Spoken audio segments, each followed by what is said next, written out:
الحمد للہ رب العالمین والعاقبۃ للمتقین والصلاة والسلام علی اشرف الانبیاء والمرسلین وعلی آلہ وصحبہ اجمعین اما بعد اعوذ باللہ من الشیطان الرجیم بسم اللہ الرحمن الرحیم ما کان محمد ابا احد من رجالکم ولکن رسول اللہ وخاتم النبیین وکان اللہ بکل شیء علیما صدق اللہ العظیم وصدق رسولہ النبی الکریم ونحن علی ذلک لمن الشاہدین والشاکرین والحمد للہ رب العالمین ان اللہ وملائکتہ یصلون علی النبی یا ایہا الذین آمنوا صلوا علیہ وسلموا تسلیما الصلاة والسلام علیک یا سیدی یا نبی اللہ وعلی آلک واصحابک یا سیدی یا نور اللہ اللہم صلی علی سیدنا ومولانا محمد معدن الجود والکرم وآلہ وصحبہ وبارک وسلم۔ حمد و صلاۃ کے بعد قرآن مجید سورہ احزاب۔ اللہ تبارک و تعالی نے ارشاد فرمایا ما کان محمد ابا احد من رجالکم، فرمایا محمد صلی اللہ علیہ وسلم مردوں میں سے کسی کے باپ نہیں، ولیکن رسول اللہ، لیکن اللہ کے رسول ہے۔ روحانی طور پر حضور کا درجہ باپ سے بھی زیادہ ہے، لیکن اللہ تبارک و تعالیٰ نے اپنے حبیب پاک علیہ السلام کے کسی بھی صاحبزادے کو اتنا بڑا نہ فرمایا کہ وہ مرد کہلا سکے۔ بچپن میں ہی تینوں صاحبزادے وصال فرما گئے۔ مردوں میں سے حضور کسی کے بھی باپ نہیں ہیں۔ حضرت زید بن حارثہ رضی اللہ تعالیٰ عنہ کو نبی پاک صلی اللہ علیہ وسلم نے پالا۔ وہ حضور کے اس طرح کے غلام تھے کہ لوگ انہیں حضور کا بیٹا ہی سمجھنے لگے۔ بہت سارے لوگ کہنے لگے زید بن محمد صلی اللہ تعالی علیہ وسلم۔ اللہ کریم نے منع فرمایا، فرمایا میرے رسول مردوں میں سے کسی کے بھی باپ نہیں ہیں۔ حضور اور اس کی وجہ نبی پاک صلی اللہ تعالی علیہ وآلہ وسلم مردوں میں سے کسی کے باپ نہیں، اللہ کے رسول ہے، وخاتم النبیین، اور سب نبیوں میں سے آخری نبی ہے۔ اللہ کے رسول ہیں اور سب نبیوں میں سے حضور کون سے نبی ہیں جی؟ آخری۔ حضور کے بعد کوئی اور نبی آ سکتا؟ اللہ نے قانون بنا دیا ہے، قانون بنا دیا ہے، آخری نبی ہے رسول پاک علیہ السلام۔ حضور کے صاحبزادے بچپن میں کیوں وصال کر گئے؟ اس آزمائش سے نبی پاک علیہ السلام اس لیے گزرے کہ اللہ نے حضور کی ختم نبوت کے قانون کی حفاظت فرمانی تھی۔ اگر نبی پاک کے کوئی بیٹے بڑے ہوتے تو نبی کے بیٹے نبی ہوتے، اور چونکہ دروازہ نبوت ذات رسالت پر بند کر دیا گیا، اس لیے اللہ تبارک و تعالی نے محبوب کے کسی بیٹے کو بھی پروان نہیں چڑھایا، وصال ہو گیا، اس لیے کہ حضور اللہ کے آخری نبی۔ یہ امت مسلمہ کا متفقہ عقیدہ ہے، اس پر درجنوں آیتیں ہیں قرآن مجید کی، 150 کے قریب نبی پاک کی حدیثیں ہیں۔ کتنی جی؟ کوئی عالم فاضل زیادہ پڑھا لکھا ہوگا، مقررہ حدیث کو دیکھے گا یا اور ریسرچ کرے گا تو شاید زیادہ وہ نکال لائے، لیکن 150 کے لگ بھگ محبوب کی حدیثیں ہیں جن میں حضور نے فرمایا میں آخری نبی ہوں، میں آخری نبی ہوں، میں آخری نبی ہوں۔ 150 کے قریب جگہ حضور نے فرمایا اللہ نے میرا نور نبوت پہلے سب سے پیدا فرمایا ہے، پر میں آخری رسول بن کے آیا ہوں، میں آخری نبی ہوں۔ میرے نبی پاک علیہ السلام نے فرمایا، جس طرح کو یہ بخاری مسلم کے لفظ ہیں، فرمایا کوئی آدمی مکان بناتا ہے بڑا پیارا، بڑا حسین، بڑا خوبصورت، ہر قسم کے نقش و نگار کرتا ہے، پر ایک اینٹ کی جگہ خالی چھوڑ دیتا ہے، ایک اینٹ کی جگہ۔ اب جو آدمی بھی آتا نا، گھومتا دیکھتا مکان، اسے بڑا اچھا لگتا اس کا مکان، پر وہ دیکھتا کہ یار یہ ایک اینٹ کی جگہ خالی ہے۔ اگر کبھی یہ بھی مکمل ہو جائے تو مکان، بات کی سمجھ آ رہی ہے؟ یہ خود حضور نے مثال دی۔ میرے حبیب پاک علیہ السلام فرماتے ہیں اللہ تبارک و تعالی نے جب نبوت کی حسین عمارت کو بنایا تو سارے نبی آ گئے پر ایک اینٹ کی جگہ خالی تھی۔ فرمایا میں آیا ہوں تو دیوار مکمل ہو گئی، اب کسی اور کی گنجائش ضرورت ہی نہیں۔ مکمل اکمل کامل دین نبی پاک کا۔ یا رسول اللہ آپ کس کس کے رسول بن کے آئے؟ فرمایا یا ایھا الناس انی رسول اللہ الیکم جمیعا، اے تمام انسانوں میں تم سب کی طرف اللہ کا رسول بن کے آیا۔ قرآن مجید نے کہا میرے نبی پاک صلی اللہ علیہ وسلم صرف انسانوں کے رسول نہیں، وما ارسلناک الا رحمتا للعالمین، جس کو اللہ نے بنایا ہے ان سب کے حضور رسول بن کے آئے، سب کے لیے رحمت بن کے آئے۔ دائرہ کار ہی بڑا وسیع ہے، تو اب کسی اور کی گنجائش ہے؟ ہاں کچھ لوگوں کو بیماری لگتی ہے، پاگل ہو جاتے ہیں، پاگل ہو جاتے ہیں۔ دعویٰ کرنا ہمارے زمانے میں ویسے ہی آسان ہے، اور پاکستان ہندوستان ویسے جمہوری ملک ہیں، اس میں ہر آدمی کو بولنے کی اجازت ہے، جو جس کی طبیعت آتی ہے بول سکتا ہے، گنجائش ہے۔ اور ویسے بھی کوئی کیسے پتہ کرے گا کہ کوئی کیا سوچ رہا ہے، کیا بول رہا ہے؟ نبی پاک صلی اللہ علیہ وسلم نے فرمایا تھا کہ میری امت میں 30 کے قریب ایسے دجال جھوٹے ہوں گے، 30 جو دعویٰ کریں گے کہ ہم اللہ کے رسول ہیں، 30۔ لیکن فرمایا میں آخری نبی ہوں، میرے بعد کوئی نبی آ سکتا، انا خاتم النبیین لا نبی بعدی، میں آخری نبی ہوں، میرے بعد کوئی نبی آ سکتا۔ 30 کے قریب۔ خود نبی پاک علیہ السلام کے زمانے میں 2 بندوں نے دعویٰ کر دیا تھا ہم نبی ہیں، بہت سارے لوگوں نے دعویٰ کیا، اور 1 2 4 نہیں، ابھی چند مہینے پہلے ایک بندے کو پھر دورہ پڑا تھا، بعد میں اس کا معلومات کی تو پتہ چلا نفسیاتی مریض ہے بیچارہ، وہ بھی کہتا تھا میرے پاس وحی آتی ہے۔ بہت سارے لوگوں نے، لیکن ایک بندے نے ذرا منظم ہو کے دعویٰ کیا، اور خود چونکہ وہ انگریز کا وفادار تھا، تابعدار تھا، اور وہ کہتا تھا میرے آنے کے 2 مقصد ہیں، معاذ اللہ اپنے آپ کو نبی کہتا تھا، 2 مقصد ہیں۔ ایک کہتا تھا کہ جو انگریز حکومت کا وفادار نہیں وہ اللہ رسول کا وفادار نہیں، معاذ اللہ۔ پہلا اس کا آنے کا مقصد وہ بیان۔ دوسرا اس کا مقصد یہ تھا، وہ کہا کرتا تھا کہ دین سارا باقی ہے، موجود ہے، قرآن، حدیث، نماز، روزہ، حج، زکوٰۃ، میں معاذ اللہ نبی بن کے آیا ہوں تو صرف ایک کام کرنے آیا ہوں کہ جہاد کوئی نہیں، جہاد نہیں کرنا، کفر کے خلاف لڑنا۔ آپ کو پتہ تو چل گیا ہوگا میں کس کی بات کر رہا ہوں، مرزا غلام احمد قادیانی۔ اس کے ماننے والوں کو مرزئی بھی کہتے ہیں، احمدی بھی کہتے ہیں، قادیانی بھی کہتے ہیں۔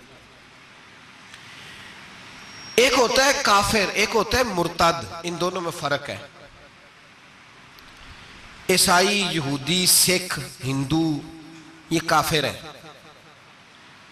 ان کا اپنا عقیدہ ہے، ٹھیک ہے جو وہ کر رہے ہیں، اسلام کسی پر جبر کا حکم نہیں دیتا، موج کریں، لگے رہے، ہم انہیں دین کی دعوت دیں گے پر ان پر کوئی سختی نہیں کر سکتے۔ ایک مرتد ہوتا ہے جو لبادہ دین کا اڑتا ہے، اپنے آپ کو مسلمان کہتا ہے، قرآن والا کہتا ہے، اسلام والا کہتا ہے، لیکن دین میں رکھنا ڈالتا ہے، نیا عقیدہ گھڑتا ہے، وہ مرتد ہے، اس پر سختی کرنے کا حکم ہے۔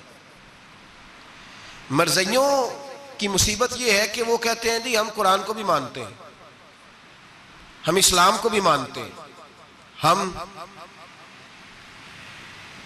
نبی پاک صلی اللہ علیہ وسلم کو بھی مانتے ہیں، بس آخری نبی نہیں مانتے،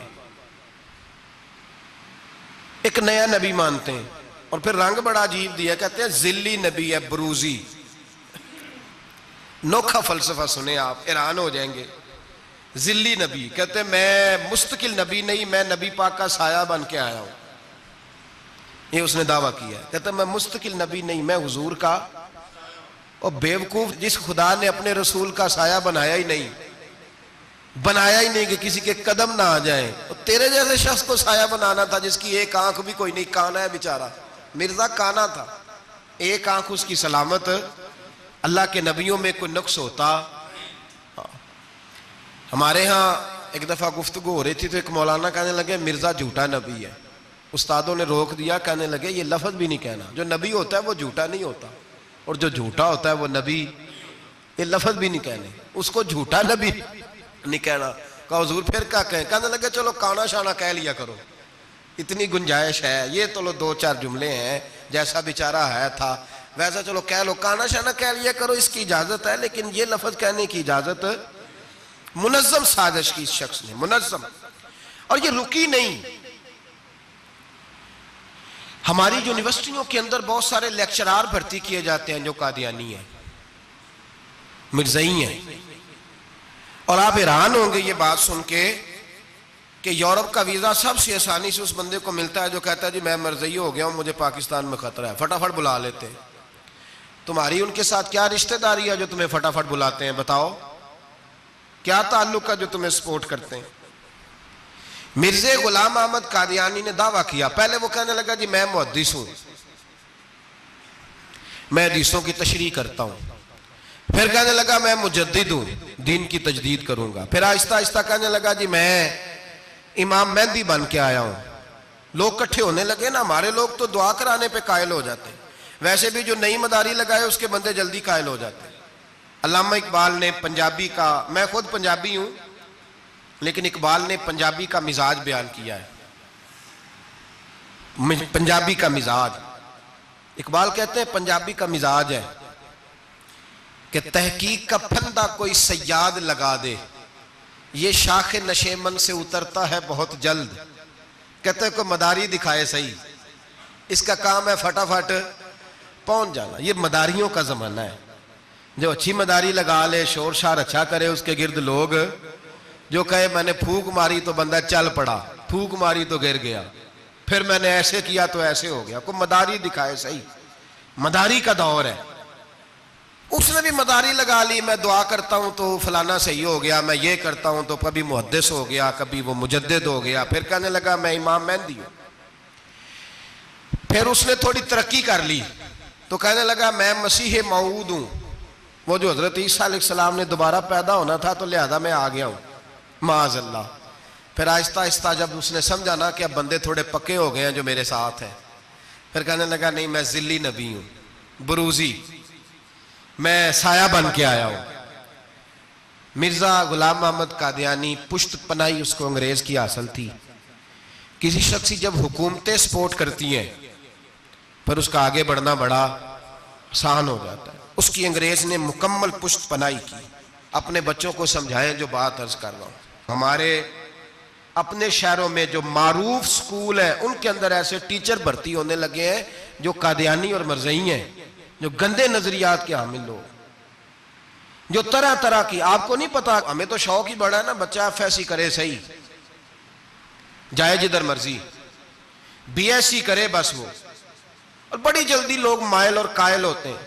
ایک صاحب مجھے کہنے لگے جی اب تو سائنس بھی ماننے لگی ہے اسلام کی ساری باتوں کو، تو میں کہا مانے چاہے نہ مانے، سائنس کے ماننے سے کوئی فرق پڑتا؟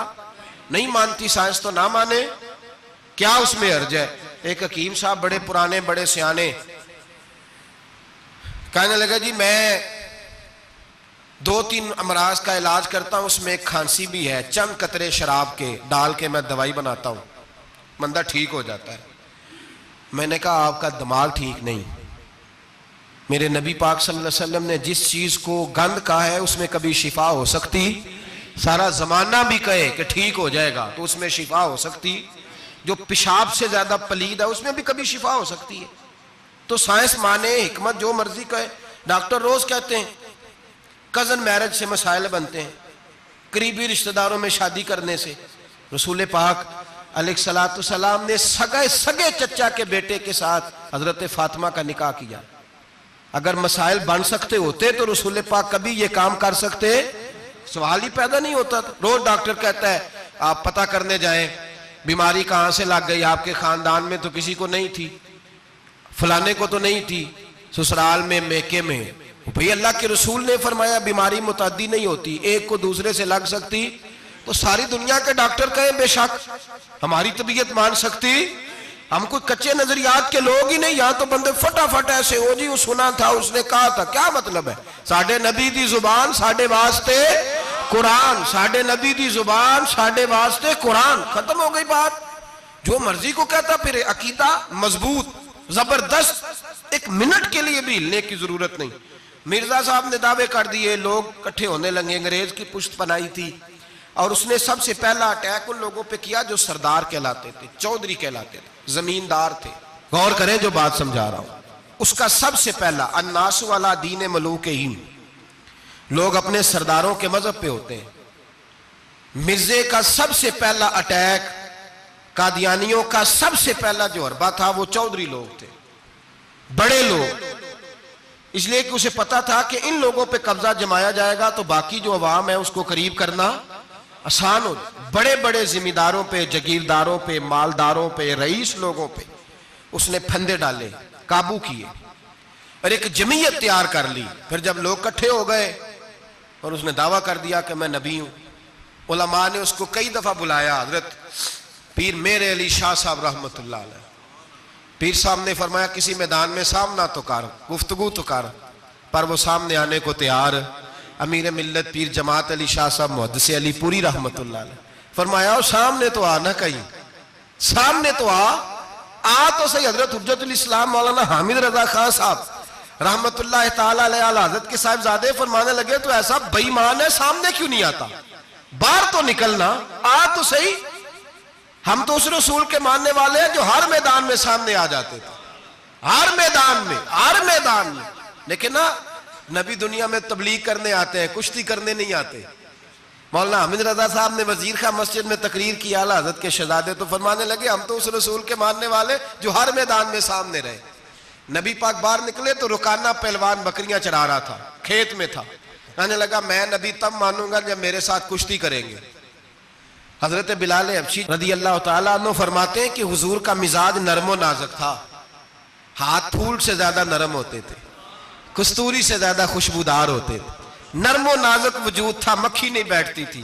جب اس نے یہ بات کی تو میرا دل کیا میں آگے بڑھ کے کہوں تو بیوقوف ہے، کبھی کشتیوں کے ساتھ بھی تبلیغ ہوئی ہے، بیوقوف ہے تو؟ کہتے ہو، کہنے لگا جی میرے ساتھ تو سینکڑوں لوگ آئے، کوئی مجھے گرا نہیں سکا، اگر آپ گرا دے تو میں کلمہ پڑھ لوں گا۔ کہتے ہیں رسول پاک نے آستینیں چڑھائی، فرمایا چلا آجا کشتی کر لیتے، تو آ صحیح میدان میں نکل۔ میرے رسول پاک نے آستین چڑھائی، تامت مبارک کو سمیٹا، فرمایا چلا آجا۔ ہر میدان میں رسول پاک تشریف لائے، نبی پاک سامنے ہوئے، حضور نے اس کو داؤ لگانے کا موقع دیا، کبھی ٹانگوں کی طرف بھاگتا، کبھی پیچھے آتا، کبھی دائیں۔ جب بھاگ کے حضرت بلال کہتے ہیں وہ بھاگ رہا تھا، حضور مسکرا رہے تھے، سبحان اللہ۔ نبی پاک کیا بات ہے، سرکار ہنس رہے تھے کہ چل چل یار ٹھیک ہے، بھاگ دوڑ لے۔ جب بھاگ دوڑ لیا تو میرے نبی پاک نے بازو سے پکڑا، 2-3 دفعہ لایا تو زمین پہ گر گیا، حضور نے پکڑ کے اٹھایا، فرمایا میں صرف گرانے نہیں آیا، میں تو اٹھانے آیا ہوں۔ کھڑا کیا تو کہنے لگا نہیں آپ نے تو مجھے موقع ہی نہیں دیا، تو حضور نے فرمایا دیر کوئی نہیں ہوئی، تو دوبارہ آ جا، کوئی عرض نہیں، آ جا دوبارہ سے۔ دوبارہ آیا تو میرے حبیب نے 2 دفعہ ہلایا تو پھر جا گرا، کہنے لگا نہیں ابھی بھی میں سنبھل نہیں سکا تھا، فرمایا کوئی عرض نہیں، یہ کوئی ایسا معاملہ ہے تو دوبارہ آ جا۔ اب کہ جب آیا نا تو حضرت بلال کہتے ہیں وہ دستے مبارک جن کو میں تھامتا تھا تو لگتا تھا پھول تھام لیے ہیں، ان ہاتھوں سے حضور نے اٹھا کے فضا میں بلند کیا، اور حضور نے دھڑام سے زمین پہ گرایا تو کلمہ پڑھتا ہوا کھڑا ہوا، کہنے لگا اے محبوبہ جو تیرے ہاتھ میں طاقت ہے وہ تیری نہیں، وہ خدائی طاقت ہے، وہ خدائی طاقت ہے، خدائی۔ میرے رسول پاک علیہ السلام ہر میدان میں، علماء نے کہا تو نکل تو صحیح، پر کبھی باہر نکلا، فوت کا ہوا تھا، پتا نا آپ کو فوت کا ہوا تھا جی؟ چلو مینوں تے دسن دی لوڑ ہی نہیں، تہاں تے سارا پتا ہوتا، باتھ روم میں مرا، وہ باتھ روم میں، اور آج تک لوگ باز نہیں آئے، ان کی عبادت گاہیں ہیں، بڑے چکر ہیں۔ اب ایک نیا بہانہ میں سنتا ہوں، نیا بہانہ، کہتے ہیں جی پاکستان کی اسمبلی نے انہیں کافر کہا ہے۔ اسمبلی وزیر اعظم صاحب شیخ الحدیث ہے آپ کے، اسمبلی میں جو لوگ بیٹھتے ہیں شیخ، ان کا کیا کفر اسلام سے، کیا وہ کسی کو کہیں گے بیچارے؟ سورۃ اخلاص تو ہمارے وزیر داخلہ اور وزیر خارجہ نہیں سنا سکتے، یہ حال ہے۔ بہت بڑے بڑے بیرسٹر کہلانے والوں کو سورۃ اخلاص نہیں آتی، انہوں نے کسی کو کافر مسلمان کیا کہنا ہے؟ اسمبلی کا مسئلہ نہیں ہے، امت مسلمہ کے علماء محدثین محققین کا متفقہ فیصلہ ہے کہ مرزائی کل بھی کافر تھے، آج بھی، قیامت تک کافر اور بدترین کافر ہے، ہلکے پھلکے کافر بھی نہیں، سپرلیٹر ڈگری ہے، زبردست قسم کے کافر ہے، چھوٹے موٹے بھی نہیں، آخری درجے کے بدترین مشرک ہیں۔ ہم لوگوں کی اپنی موج ہے جمہوری، اور نہیں جی نہیں نرمی کرنی چاہیے، نہیں جی نہیں نرمی کرنی۔ ایک پارٹی والا دوسرے پہ سختی کر رہا ہے، مذہب کے معاملے میں سارے اس نے اخلاق کے قائل ہیں، سب اخلاق کے قائل ہیں، نرمی کرو ٹھیک ہے، سب کو کہو چلو ٹھیک ہے گلی برابر کی ہے، ووٹ برابر کے لے لو، وہاں کہتے ہیں نہ دیے تو لڑائی بھی ہوگی، ناراضگی بھی ہوگی، جھگڑا بھی ہوگا، یہ بھی ہوگا۔ دنیا داری کے معاملے میں سختی اور دین کے معاملے میں ایسا نہ کرو۔ وہ بدترین مشرکین ہیں، انہوں نے ایسے ایسے ظلم کیے۔ وہ تو کہتے ہیں جو ہمارے پیچھے مرزا تو یہ کہتا تھا جو مجھے نہیں نہ مانتے وہ سارے شیطان کے پیروکار ہیں، تو سب کو شیطان کہہ رہا ہے، تو نرمی کر رہا ہے۔ اور پھر اس کی کرامتیں بڑی عجیب تھیں، فرشتہ آتا تھا وہی لے کے، اس کا نام تھا ٹیچی ٹیچی، اپنی کتاب میں لکھا ہے، نام کیا ہے؟ نبی پاک صلی اللہ علیہ وسلم نے فرمایا کہ جناب عائشہ کے ساتھ میرا نکاح اللہ نے آسمانوں پہ کیا ہے۔ اس نے حدیث پڑھ لی تو سویرے اٹھی اس نے بھی ایک فتویٰ دیا، ایک بی بی تھی نام تھا محمدی بیگم، کہنے لگا میرا بھی اس کے ساتھ آسمانوں پہ نکاح ہو گیا ہے۔ پھر ساری زندگی محمدی بیگم کی منتیں ہی کرتا رہا، اس نے کہا میں نے نہیں کرنا تیرے بے ایمان کے ساتھ نکاح۔ کیسا آسمانوں پہ نکاح ہوا تھا، پھر زمین پہ ہو سکا؟ ایسا بدبخت آدمی، ایسا بدبخت۔ اور اس کو جو خوابیں آتی تھی بڑی نرالی تھی۔ 15 روپے کا ملازم تھا، وہ ماہانہ 15 روپے ملتے تھے، سیالکوٹ میں ملازمت کرتا تھا۔ جب یہ اس نے ڈھونگ اور ڈرامہ رچایا تو موجیں لگ گئی۔ میں نے کہا کہ مداری کوئی بھی کرے تو لوگ کٹھے ہو جاتے ہیں، سیدھی سیدھی بات، صاف ستھری بات تو اتنی جلدی ہضم ہی نہیں نہ ہوتی لوگوں کو۔ تو اس نے جب وہ کہتا مجھے خواب آئی ہے، خواب کیا آئی ہے؟ کہتا وہ میرے پاس کوئی آنے والا آیا تو مجھے ہزاروں روپے دے گیا ہے۔ جب بھی اس کو خواب آئی کوئی ہزاروں روپے کی آئی، دولت کی آئی۔ ملا رومی نے بڑی پیاری بات لکھی ہے۔ ملا رومی کہتے ہیں کہ ایک بادشاہ تھا تو اس کے زمانے میں ایک بندے نے نا نبوت کا دعویٰ کر دیا، اس نے کہا میں بھی نبی ہوں، معاذ اللہ ثم معاذ اللہ۔ بادشاہ بڑا سمجھدار تھا، سیانہ بندہ تھا، اس نے کہا اس کا پس منظر تو پتہ کرو، کوئی پاگل تو نہیں، کوئی گھر میں جھگڑا تو نہیں رہتا، اس کا بھوک کا ستایا ہوا تو نہیں، کیونکہ اس طرح کے بندے مختلف دعوے کرتے پھرتے ہیں۔ پتہ کیا، معلومات کی، تو لوگوں نے آ کے بادشاہ کو بتایا کہ نا کچھ نہیں نا تو 15 دن اس کو روٹی نہیں ملتی بیچارے کو، بڑے کاروبار کی ہے، چمکا کوئی نہیں۔ تو اس نے کہا چلو یہ والا کام کرتے ہیں، مشہور تو ہو جائیں گے نا، بدنام جو ہوں گے تو کیا نام نہ ہوگا۔ بادشاہ نے کہا چلو ٹھیک ہے بلاؤ، اس کو بلایا تو بادشاہ کہنے لگا اس کو باورچی خانے میں لے جاؤ اور جتنے کھانے پک سکتے ہیں نا پکا کے اس کے سامنے رکھو، صبح شام اسے روٹی کھلاؤ۔ 15 دن نہ 2 ہفتے بڑا خوب کھانا کھلایا اس کو، زبردست اچھی طرح سے سیر ہو کے روٹی کھلائی۔ تو ملا رومی کہتے ہیں 15ویں دن باہر نکالا، بادشاہ کے سامنے پیش کیا تو بادشاہ کہنے لگا او معاذ اللہ دعویٰ کرنے والے کہ میں نبی ہوں، کوئی نیا پیغام آیا تیرے پاس کہ نہیں، کوئی نیا الہام، کوئی نیا پیغام؟ کہنے لگا جی بالکل آیا ہے۔ نے کہا سنا؟ کہنے لگا میرے پاس نیا پیغام آیا ہے کہ تو جہاں پہنچ گیا یہاں سے نکلنا نہیں، اب تو نے یہیں رہنا ہے، یہ مجھے حکم ہوا ہے، لہذا اگر تو حکم عدولی کرے گا تو نافرمان ہو جائے گا۔ تو اس نے کہا ٹھیک ہے میں تیری بات سمجھ گیا ہوں، روٹی تجھے 3 وقت ملا کرے گی لیکن تو گھر جا کے رہے۔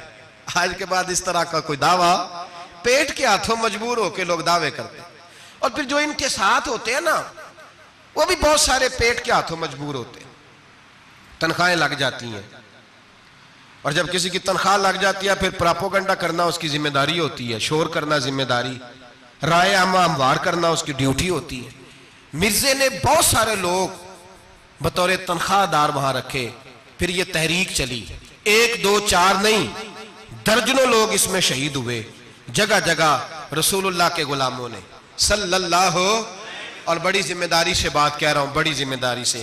دین کی کوئی تحریک چلتی ہے تو نہ سیاستدان نکلتا ہے، نہ جاگیردار، نہ سیاستدان، نہ وڈیرا، نہ کوئی اور، الا ماشاءاللہ۔ دین کی تحریک چلتی ہے تو نہ یہ لاکھ روپیہ لینے والے نعت خواں باہر نکلتے ہیں، نہ جو بڑی گدیوں پہ جدی پشتی پیر بیٹھے ہیں وہ باہر آتے ہیں، وہ علماء اور مشائخ جن کا دین سے رشتہ ہے۔ اگر پیر جماعت علی شاہ صاحب نکلے تو خالی پیر نہیں تھے، عالم دین بھی تھے۔ اگر پیر میرے علی شاہ صاحب نکلے تو خالی پیر نہیں، بہت بڑے عالم تھے. حجت الاسلام نکلے تو خالی پیر نہیں، عالم تھے. یہ علماء نکلتے ہیں مار کھاتے ہیں. ایک عالم نے مار نہیں کھائی، دو نے نہیں کھائی، درجنوں نے کھائی، ہزاروں اور سینکڑوں نے کھائی. علماء نے قربانیاں دیں، جیلوں میں بند ہوئے. علامہ محمود رضوی صاحب رحمت اللہ تعالیٰ علیہ کو پکڑ کے لاہور کے قلعے میں بند کیا گیا، اور انگریز نے اس قدر سخت سزا دی کہ علامہ کو باندھ کے ختم نبوت کی تحریک چلانے کے جرم میں الٹا لٹکا کے تو نیچے توڑی ڈال کے اور چیزیں ڈال کے دھواں جلا دیا گیا. ان کے ناک میں دھواں جاتا تھا، ساری زندگی دمے کے مریض رہے، 2-3 باتیں بھی کھول کے نہیں کر پاتے تھے. اس قدر زیادہ اذیت دی گئی علماء کو، اس قدر زیادہ. علامہ عبدالحمد بدایونی رحمت اللہ تعالیٰ علیہ فرماتے ہیں کاٹنے والے جانور ہماری شلواروں میں ڈال کے نیچے سے باندھ دیا جاتا تھا. کہا جاتا تھا اب ختم نبوت کی بات کرو، لیکن کوئی شخص بھی ایک منٹ کے لیے بھی پیچھے ہٹنے کو تیار. قربانیاں دے کر قربانیاں ان بے ایمانوں کو کافر قرار دلوایا. اور پھر بطلِ حریت امام وقت حضرت علامہ شاہ احمد نورانی رحمت اللہ علیہ اور مولانا عبدالستار خان نیازی کو سزائے موت کا حکم ہوا. مولانا ابو الاسناد اعلیٰ حضرت کے خلیفہ تھے، ان کے صاحبزادے سید خلیل احمد صاحب رحمت اللہ تعالیٰ علیہ کو سزائے موت کا حکم ہوا کہ مرزائیوں کے خلاف انہوں نے علم بلند کیا. وہ تو پاکستان بنا. پھر جدوجہد شروع ہوئی، پھر زور ہوا. پھر علامہ نورانی رحمت اللہ علیہ کی قیادت میں پورے زور اور شور کے ساتھ تحریک چلی. آخر مجبور ہوئے اس دور کے وزیر اعظم بھٹو صاحب مجبور ہو گئے اور کہا ٹھیک ہے سویرے میں مرزے کے پوتے کو بلاتا ہوں، آپ اسمبلی میں بیٹھ کے بات کریں، ان سے گفتگو کریں. اگر ہم قومی اسمبلی کے ممبران نے دیکھا واقعی جھوٹا ہے تو ہم انہیں اقلیت قرار دے دیں گے. علامہ نورانی حضرت ابو بکر صدیق کی اولاد تھے اور میرے اعلیٰ حضرت فاضل بریلوی رحمت اللہ علیہ کے خلیفہ کے بیٹے تھے، اور خود حضور مفتی اعظم ہند رحمت اللہ علیہ کے مرید تھے. حضرت علامہ نورانی ساری زندگی ایسا لباس پہنتے تھے کہ اس کے اندر سلوٹ نظر نہیں آتی تھی. امامہ اتنا حسین ہوتا تھا کہ دیکھنے کو دل کرتا تھا، اور گاڑی میں بہترین میں بیٹھتے تھے. لیکن مکان ساری زندگی کرائے کا رہا، کرائے کا. لوگ کہتے ہیں ملنے جاتے تھے سیڑھیوں سے اترتے تھے تو علامہ نورانی سیڑھیوں پہ بٹھا لیتے تھے، کہتے 2 ہی کمرے ہیں اور میں آپ کو بٹھا نہیں سکتا، گھر میں جگہ نہیں. تو کہا حضرت آپ اجلے تو بڑے نظر آتے ہیں. تو آپ فرماتے لباس دنیا کو دکھانے کے لیے پہنا ہے، اور باقی تو سارا میرا معاملہ خدا رسول کے ساتھ ہے. میں جانوں اللہ رسول جانے. میں بھکاری بن کے نہیں جینا چاہتا، خودداری کے ساتھ وقت گزارنا چاہتا ہوں. علامہ نورانی کہتے ہیں جس رات صبح اسمبلی میں مناظرہ ہونا تھا تو میں سوچنے لگا آج رات کیا کروں. تو پھر مجھے خیال آیا میں نے وہی کرنا ہے جو بدر کی رات میرے مصطفیٰ نے کیا تھا. ساری رات میں مصلی پہ بیٹھا رہا. کہتے ہیں بس اونگ لگی تو بات بن گئی، آنکھ لگی تو بات بن گئی. کہتے ہیں سحری کا وقت ہوا تو دستک ہوئی دروازے پہ. 2-3 نادان دوست کہنے لگے آپ ہمارے گھر آئے. فرماتے میں ان کے گھر گیا. جب ان کے گھر پہنچا تو وہاں مرزئی اور قادیانی 10 کروڑ روپیہ بریف کیس میں بند کر کے لائے اور کہنے لگے مولانا یہ بیانہ ہے، بیانہ، یہ آپ بیانہ پکڑ لیں اور باقی پیسے بعد میں. سنا ہے مکان بھی کرائے کا ہے، سنا ہے آپ کے پاس کوئی پراپرٹی نہیں، یہ بیانہ لے لے باقی بعد میں آئے گا. علامہ نورانی کہتے ہیں میں نے جب پیر کی ٹھوکر لگائی تو بریف کیس کھل گیا اور اس میں کروڑوں روپے بکھر گئے. مجھے کہنے لگے پیسے دیکھ کے تو آپ کو خیال آ گیا ہوگا کہ بچوں کے لیے بھی کچھ سوچنا ہے، پیچھے بھی پلٹ کے دیکھنا ہے. تو نورانی صاحب رحمت اللہ علیہ فرمانے لگے میں نے کہا ہاں میں وصول تو کر لیتا پر تم نے قیمت بڑی تھوڑی لگائی ہے. ایمان بیچنا اتنی تھوڑی قیمت، میری تو رات زیادہ قیمت لگ گئی ہے، بڑی زیادہ قیمت، میں تو بک گیا ہوں پہلے سے. کہنے لگے آپ کی کیا قیمت لگی ہے؟ فرمانے لگے رات میں درود پڑھتے پڑھتے سویا ہوں تو مدینے والے رسول کا دیدار نصیب ہوا ہے اور نبی پاک نے تھپکی دے کے کہا فکر نہ کرنا میں تیرے ساتھ ہوں. تو کہنے لگے جس کی قیمت محمد عربی لگائے کوئی اسے خرید سکتا ہے؟ سویرے میدان لگے گا اسمبلی میں اور میں اسمبلی کے فلور پہ ثابت کروں گا تم کل بھی بے ایمان تھے، آج بھی بے ایمان ہو، قیامت تک تم بے ایمان ہی رہو گے. جتنا مرضی پڑھ جاؤ، لکھ جاؤ، جتنی مرضی بڑی عبادت گاہیں بنا لو، جتنا مرضی شور کر لو اور جتنے مرضی کینیڈا اور امریکہ تمہارا ساتھ دے لے، ہمارے رسول آخری نبی ہے، حضور آخری نبی ہے، یہ امت کا متفقہ عقیدہ ہے، اس میں کسی کو رکھنا ڈالنے کی اجازت۔ آپ فرماتے ہیں سویرے وہ آیا، بڑے زور سے آیا، کبھی انگریزی بولتا، کبھی کوئی بولی بولتا، لیکن احمد رضا کے دروازے کا ایک فقیر ایک بات ہی کرتا، وہ رضا کے نیزے کی مار ہے کہ عدو کے سینے میں غار ہے، کسے چارہ جوئی کا وار ہے کہ جو وار وار سے پار۔ کہتے ایک اور مولوی صاحب بھی آئے میرے ساتھ مناظرہ کرنے، ان کی اپنی کتاب سے نکل آیا کہ نبی پاک کے بعد آخری کوئی اور نبی آ جائے تو فرق نہیں پڑتا، اپنی کتاب سے، ان کے دارالعلوم بانی، دارالعلوم بنانے والے کی کتاب سے نکل آیا۔ تو مولوی وہ مرزا کہنے لگا تم نے بھی تو لکھا ہے، ہم نے کہا یہ بھی بے ایمان ہے، اعلیٰ حضرت کہہ چکے ہیں یہ کافر ہے، یہ بھی تمہاری طرح کا ہی ہے ظالم، لہذا اس کی بات کا کوئی اعتبار نہیں ہے، کافر قرار دے دیا گیا۔ کفر تو ہو گیا، عقلیت تو ہو گئی، لیکن وہ آج تک اپنی حرکتوں سے باز۔ ہمارے بچوں کو پتہ ہی نہیں یہ کتنے غلط ہیں، ہمیں خبر ہی نہیں کہ یہ کتنے برے ہیں۔ بھائی ایک صاحب سے میری ایک دفعہ بات ہوئی، چودھری صاحب تھے، گفتگو ہوئی تو کہنے لگے جی ختم نبوت نہیں مانتے تو ختم ہو گیا مسئلہ، اللہ ناراض ہو جائے گا، ختم نبوت نہیں مانتے تو اللہ ناراض ہو جائے گا۔ میں نے کہا جناب کے کتنے بچے ہیں؟ کہنے لگے 4، زمین کتنی؟ 20 کلے، کتنے کتنے آئے بولیے؟ تو میں نے کہا ایک نیا بندہ آ کے کھڑا ہو جائے کہ میں بھی آپ کا بیٹا ہوں، تو آپ راضی ہیں؟ مثال دے رہا ہوں سمجھانے کے لیے، بلا مثال و بلا تشبیہ، آپ راضی ہو جائیں گے؟ بولے نہیں نہیں تو چپ کر کے آخنا چل کوئی نہیں، 4 بھی بن رہے تھے 5 بھی بن لینے، ہو جائے گا ایسا؟ عجیب بندے ہو، جو کام جو تمہارا بیٹا نہیں، جب تم اسے بیٹا ماننے کو تیار نہیں تو جو اللہ کا نبی نہیں، وہ میدان میں کھڑا ہو کہ میں بھی ہوں میں بھی ہوں میں بھی ہوں، تو یہ کس طرح قابل قبول بات ہے؟ اور ایک بھائی سگے بھائی کو جائیداد دینے کو تیار نہیں تو ایک اور آ کے شامل ہو جائے کہ مجھے بھی شامل کر لو، چلو کوئی نہیں فرق پڑتا، اتنی زمین ہے ابے کی، اتنی زمین ہے ابا جی کی، مجھے بھی شامل کر لو، تو لوگ تو قتل کر دیں گے کہ جب تو ہے نہیں تو ہمارا بھائی بنتا کیوں ہے؟ او خدا کے بندے، عجیب فلسفہ حیات ہے، عجیب زندگی ہے، فٹافٹ لوگ مان لیتے ہیں۔ سب لوگوں نے اپنی اپنی باتیں کی، سب نے اپنے اپنے دلائل دیے ختم نبوت پہ، ضرورت ہی نہیں تھی، جب حضور کہہ گئے، جو بن سکتے تھے ان کو نبی پاک کہہ گئے، جو بن سکتے تھے جن میں صلاحیتیں تھی، حضور نے فرمایا علی تو میرے لیے اسی طرح ہے جس طرح موسیٰ کے لیے ہارون تھے، لیکن موسیٰ کے بھائی ہارون بھی نبی تھے، پر میرے بعد کو نبی ہو سکتا تو ہو اسی طرح جس طرح موسیٰ کے لیے ہارون، جن کے اندر خوبیاں پائی جاتی تھی۔ فرمایا ابو بکر میری ساری امت سے افضل ہے پر نبی نہیں ہے۔ میرے رسول پاک نے فرمایا عمر فاروق میں وہ ساری خوبیاں پائی جاتی ہیں جو ایک نبی میں، لو کان نبی بعد لکان عمر ابن خطاب، اگر کوئی میرے بعد نبی ہوتا تو خطاب کا بیٹا عمر ہوتا، جو ہو سکتے تھے جب وہ نہیں ہوئے تو کانا شانہ اٹھ کے آ گیا ہے، ادھر قادیان کا رہنے والا، اور تو کہتا ہے نہیں مجھے مان لو، چلو پورا نہ مانو، ذلی مان لو، بروزی مان لو، کوئی حیا ہونی چاہیے۔ اور بڑے بڑے سیانے بندے، ان کو آج تک پتہ ہی نہیں کہ یہ ذلیل کتنے، ان کے اندر خباثت کتنی پائی جاتی ہے۔ میرے رسول پاک امت کے لوگوں نے اپنے اپنے دلائل دیے، نبی پاک کی امت نے اپنے اپنے۔ حضرت میاں محمد بخش صاحب رحمت اللہ علیہ ختم نبوت پہ بات کرنے لگے تو انہوں نے انوکھی بات ہی کر دی، انوکھی بات۔ ایک شخص ان سے کہنے لگا چل کے دیکھو تو صحیح، ملے تو صحیح۔ آپ فرمانے لگے دفع کرو، جنہ اندر عشق ہے رچیا اونا نہیں پج جانا، پاویں سونے ملن ہزارہ آسانی یار بٹونا۔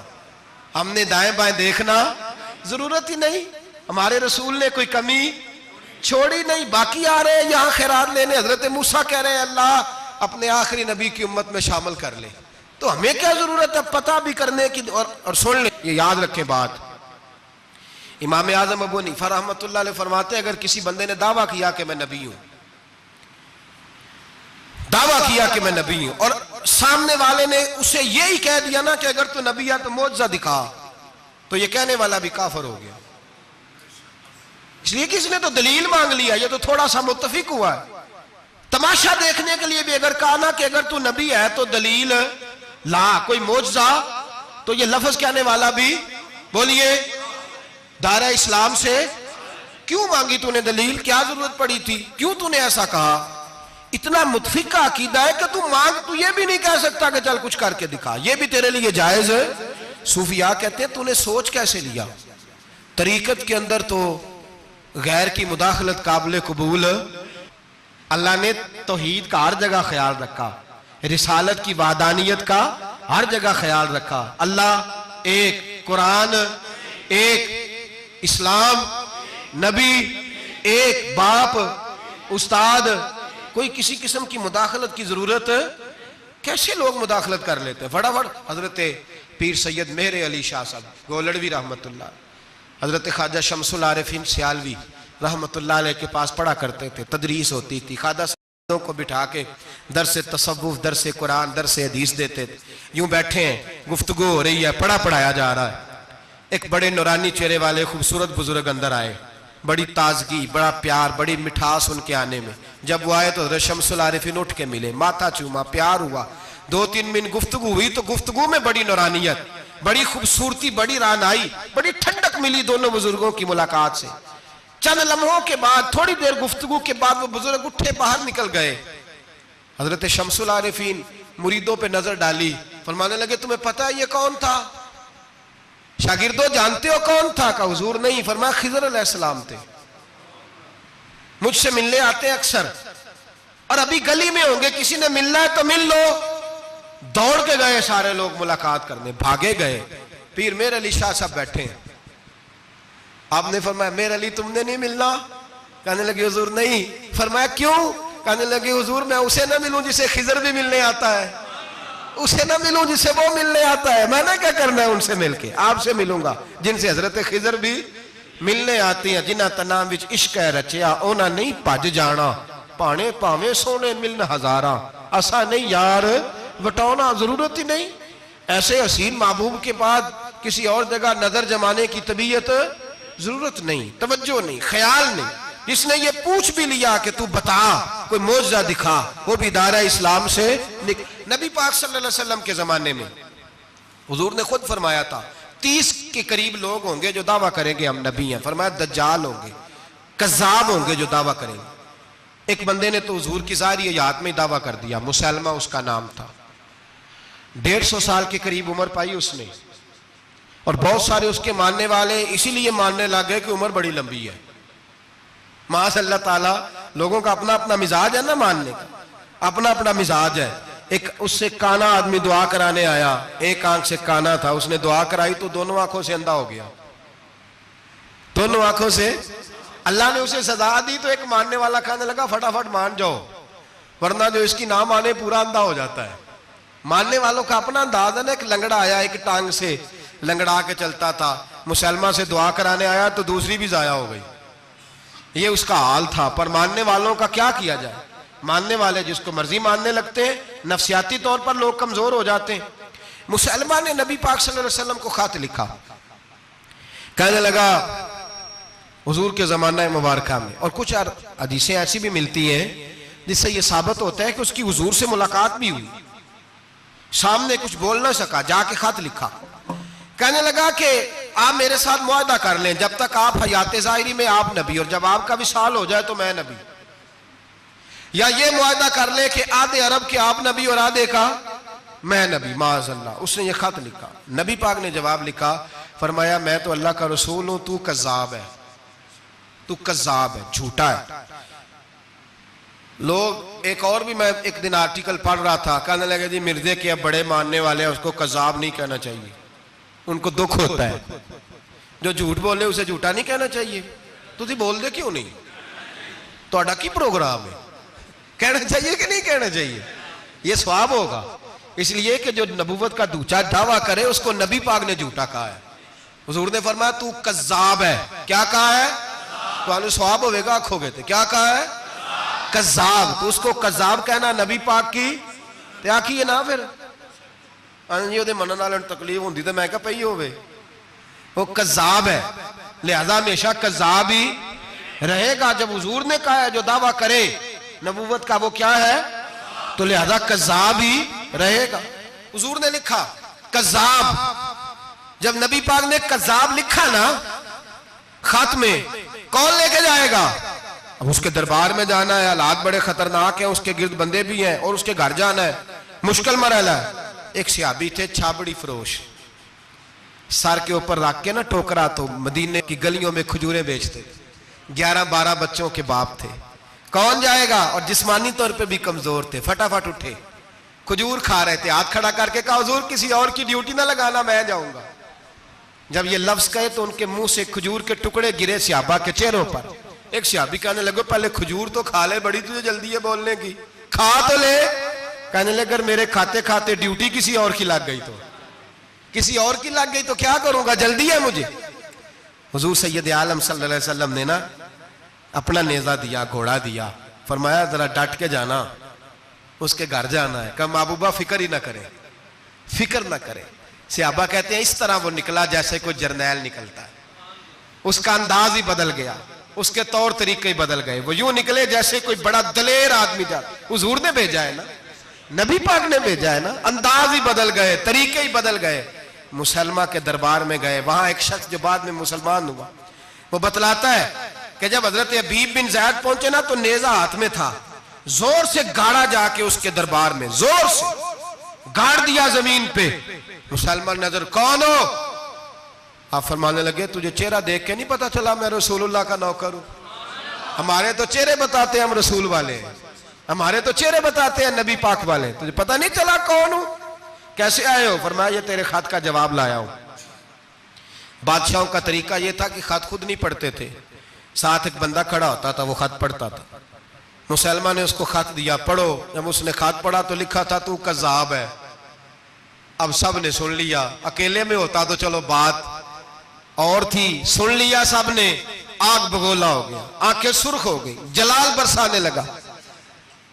اب اور تو کچھ نہ ہوا، سامنے حضرت حبیب کھڑے تھے، اٹھا تلوار لے کے کہنے لگا تیرے نبی نے مجھے کذاب کہا ہے، تیرا کیا خیال ہے؟ مانے لگے خیال والی بات ہی کوئی نہیں، جسے نبی پاک کذاب کہے وہ ہوتا ہی کذاب ہے، جسے حضور جھوٹا کہے وہ ہوتا ہی۔ فرمایا تو 7 سمندروں کا پانی بھی بہا دے تو تیرا جھوٹ دھل سکتا، تو ہے ہی جھوٹا، جسے حضور نے جھوٹا کہہ دیا وہ جھوٹا ہے، جھوٹا ہے۔ کہنے لگا پیچھے پلٹ کے دیکھ، سارے میرے پہرے دار ہیں، میرے سپاہی ہیں، تلواریں، نیزے، خنجر، تیر، سارے میرے ماننے والے۔ کیا لفظ ہے، کیا حسن ہے، کیا توانائی ہے۔ حضرت حبیب بن زید فرمانے لگے میرے 12 بچے ہیں، ان میں سے کچھ ایسے ہیں جو دودھ پیتے ہیں، کچھ ایسے ہیں جو ابھی چل نہیں پائے۔ میں جب رسول اللہ کا پیغام لے کے نکلا تھا تو میں نے پلٹ کے بچے نہیں دیکھے تو تیرے پہرے دار کیسے دیکھ لوں؟ جو چیز مجبور کرتی ہے، باندھ لیتی ہے، وہ نہیں جب میں نے دیکھی تو میں تیرے پہرے دار دیکھوں؟ جو جی میں آتا ہے کر، غلامان محمد جان دینے سے نہیں ڈرتے، یہ سر کٹ جائے یا رہ جائے کچھ پرواہ نہیں کرتے۔ فرمایا ان کو نہیں دیکھا جن کو دیکھنا چاہیے تھا، تجھے دیکھوں؟ میں اکثر کہتا ہوں کٹ لگ جائے نا ہاتھ پہ تو نمازیں رہ جاتی ہیں، جماعتیں چھوٹ جاتی ہیں، طبیعتیں بگڑ جاتی ہیں، مشکل ہوتا ہے، تکلیف آئے تو سنبھلنا۔ یہاں ہلکا سا بچھو آ کے کاٹے تو شور ہو جائے گا، جمعے میں لوگ اٹھیں گے، اللہ مجمع بکھرے گا، اوہ بچھو آ گیا، حالات بگڑ جائیں، چھپکلی پیروں پہ گرے تو لوگ اٹھ دوڑتے ہیں۔ حضرت حبیب بن زید انصاری کھڑے تھے، انگلی نہیں، ہاتھ نہیں، کٹ نہیں لگا، مسلمہ اٹھا، اس نے زور سے تلوار ماری، بازو کٹ کے گر گیا، فوارہ نکلا خون کا۔ او بھائی بچھو کاٹے تو سنبھلنا مشکل، ذرا تصور کرو ہاتھ کٹ گیا۔ حضرت حبیب بن زید کھڑے ہیں، کہنے لگا اب تیرا کیا خیال ہے؟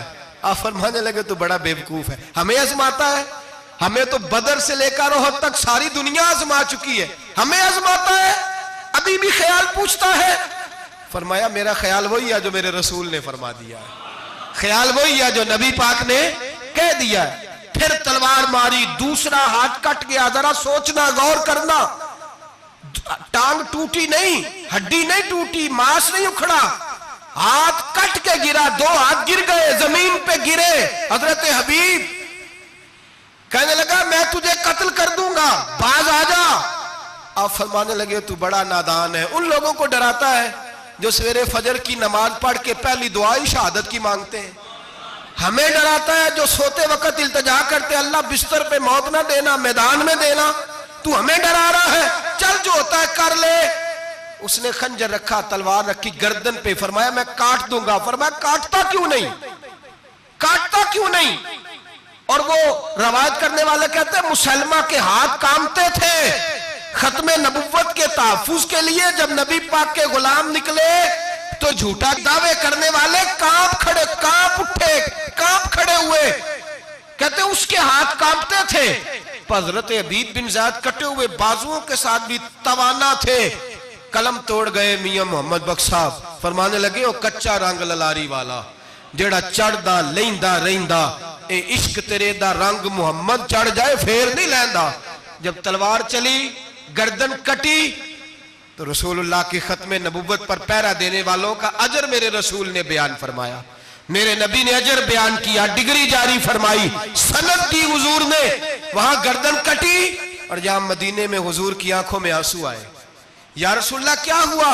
فرمایا میرا حبیب شہید ہو گیا ہے اور رب کریم نے اس کے لیے جنت کے سارے دروازے کھول دیے، سارے دروازے اللہ نے کھول۔ یہ سند جاری کی نبی پاک۔ ختم نبوت مسلمان کا عقیدہ، حضرت ابو بکر صدیق نے ختم نبوت کے تحفظ کے لیے پورا ایک دستہ تیار کیا۔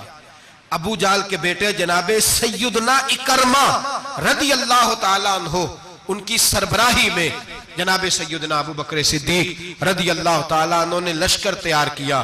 وہ لشکر گیا، اس لشکر میں حضرت وحشی بھی تھے جنہوں نے حضرت امیر حمزہ کو میدان احد میں شہید کیا تھا۔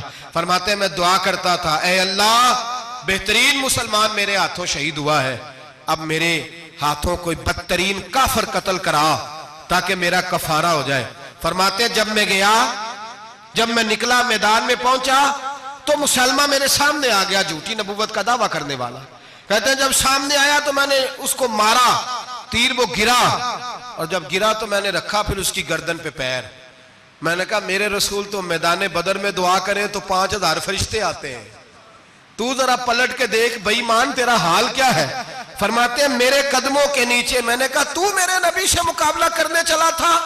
میں رسول اللہ کا ادنا غلام ہوں، نہ بدری ہوں، نہ اشرا مبشرہ میں سے ہوں، نہ میں خلفائے راشدین میں سے ہوں، پر ہوں رسول کا غلام، الصحابی کن نجوم میں شامل ہوں۔ فرماتے ہیں میں نے گردن کاٹی اور اللہ نے مجھے موقع دیا۔ حضرت امیر حمزہ اگر میرے ہاتھوں شہید ہوئے تھے تو نبی پاک کا بدترین دشمن بھی میرے ہاتھوں قتل ہوا۔ ختم نبوت کا تحفظ ہر دور میں ہر جگہ صحابہ کرتے رہے۔ ہم بچوں کو کچھ نہیں سکھا پا رہے، ہمارے بچے لا بلد ہیں دینی تعلیمات سے، ہم یہ شعور دے کے بھیجتے ہی نہیں کہ بیٹا جو اس طرح کی ذرا بھی بات کرے اس کا ذکر کرنا بتانا، قادیانی، مرزائی، کسی جگہ یہ اپنے آپ کو احمدی کہتے ہیں، کسی جگہ کوئی اور روپ دھارتے ہیں۔ ایک ان کا گروپ اب لاہوری کہلاتا ہے، وہ کہتا ہے جی ہم اسے سارا کچھ مانتے ہیں پر نبی نہیں مانتے۔ ہم نے کہا تم بھی تو بے ایمان ہو نا، کافر کو تو مان رہے ہو نا، چاہے مجدد بھی مانو مفسر بھی مانو، مان تو ایک بے ایمان کو رہے ہو نا، کافر کو کافر ماننا ضروری ہے۔ اللہ نے کہا کل یا ایھا الکافرون، اللہ نے کافر کو کافر کہا ہے تو کافر کو کافر ماننا یہ ضروریات دین کا حصہ ہے۔ تو لہٰذا اپنی اولادوں کو، نسلوں کو، آنے والے طبقات کو، بالخصوص کالجز میں، یونیورسٹیز میں اور ان جگہوں پہ جو لوگ تعلیم حاصل کرنے جاتے ہیں ان بچوں کو خاص کر کے سمجھائیں، ان پر خاص دھیان دیں، توجہ کریں کہ وہ بچے ان چیزوں سے باز آئیں، پرہیز کریں۔